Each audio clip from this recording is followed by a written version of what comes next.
Hi, welcome to Conversion Conversations. This is Cameron, and today I'm taking a look at Transformers Generation Studio Series 86 Junkheap.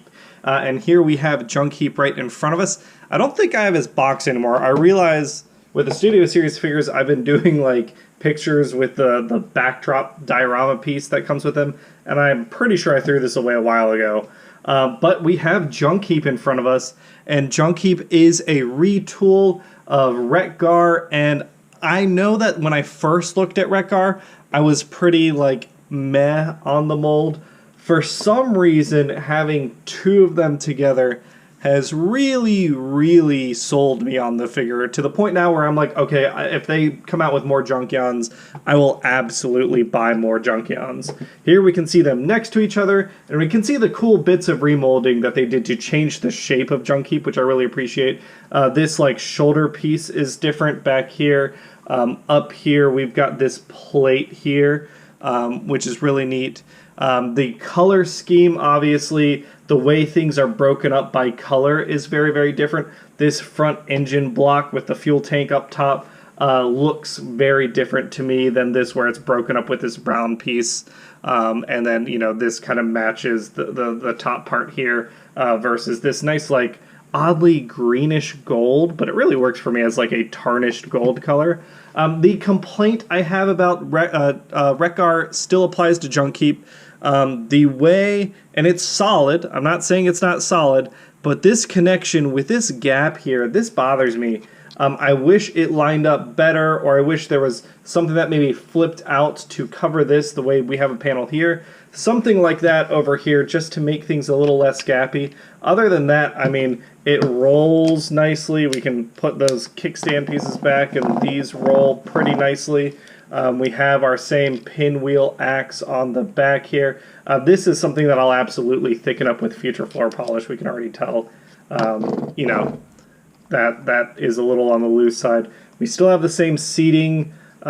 We have a new front end, which I like a lot. Let me put these back up.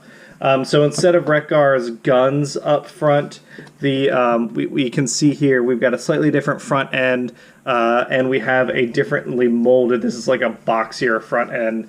And the other thing I guess I'll say is, for whatever reason, and I'm pretty sure this is not due to the mold, this is just luck, but my spikes on Junkheap are a lot nicer looking than on Wreckgar. And this is even after, they were more curved before. This is after I straightened them out with some hot water.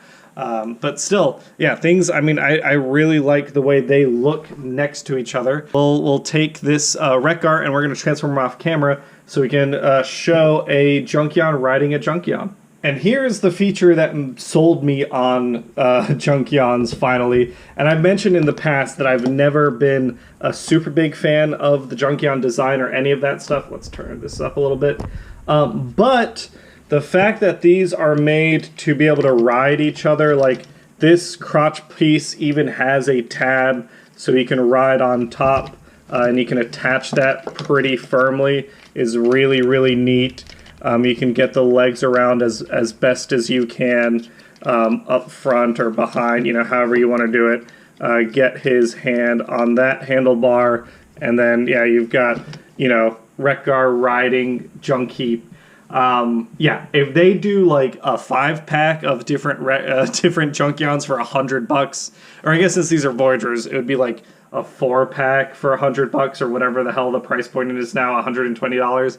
I'll buy them all. I will absolutely buy them all. I get Junkions now. I get the appeal.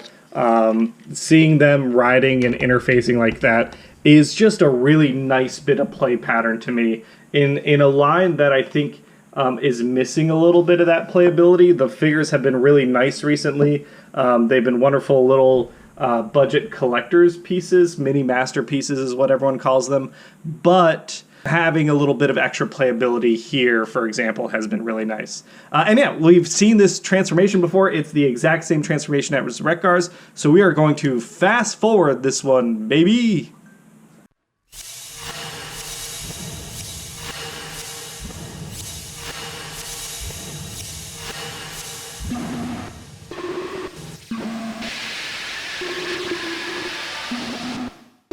And here is it Scrap Heap? Have I been calling him Junk Heap by accident? I hope not. But here is Scrap Heap in his robot mode. And again, we can see the sorts of remolding. The same front piece of the motorcycle is now his chest, so that obviously looks different. We have different shoulders because of the way they redid the fuel tank. Our plates on the sides, they come down and they actually integrate pretty nicely with his spikes, which I like. In this case, I'm keeping the spikes on each side, the wheels on each side of his legs instead of staggering them across his body. Yeah, I think that this guy looks really, really great. We have a nicely characterful head sculpt. I kind of wish he was smiling because of the nature of the Junkions. I feel like I want all of them to be smiling. But here is what two of them look like next to each other. And yeah, I mean, we can put the wheels in different spots. You can remold the chest, you can remold the shoulders, you can repaint them. I hope they give us different weapons. I would be down for getting a bunch more of these and having a little Junkion army. I will say there's a minor thing that I don't know if it's unique to my version of the mold or if it's a part of the design change. Because of the way the shoulders interact, I feel like it's a little tighter on my end to get these tabs in the slots properly. But other than that, I mean, yeah, he looks really nice. I like his square sunglasses, the visor piece. I like the way they complement each other. Like, they share a couple core colors, but then there's plenty of variation between the two of them. And yeah, I mean, he, like I said, that definitely needs to be tightened. That's a future floor polish moment there for sure, because that barely does anything in his hand. But, he can be coming up. We've got a little bit of waist articulation, like we've seen all the articulation on this when I did the Wreckgar video. But I like the idea of them charging into combat together. Yeah, they look menacing. They're nice and big. I mean, compared to a deluxe figure, do I have a conveniently available deluxe figure? Not really. I guess, we've seen the size comparison before. Oh, here's my box. Yeah, so Studio Series 8614 Junkiep. Yeah, he looks really, really good. I mean, this is just nice. Again, having more of them will be nice. So it's an easy recommendation. It is not the most interesting transformation, but I do like the trick it does with the chest piece and then the feet to lock everything up together. It's just a really solid Voyager. To me, I think the more interesting stuff that we're seeing transforming-wise has been the Studio Series Bumblebee toys, which we'll be talking about some shortly. So yeah, Junkiep, easy recommendation if you haven't gotten them already. Pick one up if you like Junkions, or if you just like little army builders. Definitely an easy one to recommend. That's it for today's video. Nice and quick one. I don't know if we had a winner or anything to announce. I don't know the order of things that are coming out right now. I'm recording a bunch way ahead of time because I am probably off on my long-delayed honeymoon to Italy. So during that time, I'll be doing some giveaways, but I will be announcing all the winners when I get back. So that's it for today's video. Thanks everyone for watching, and I'll catch you on the next one. Bye!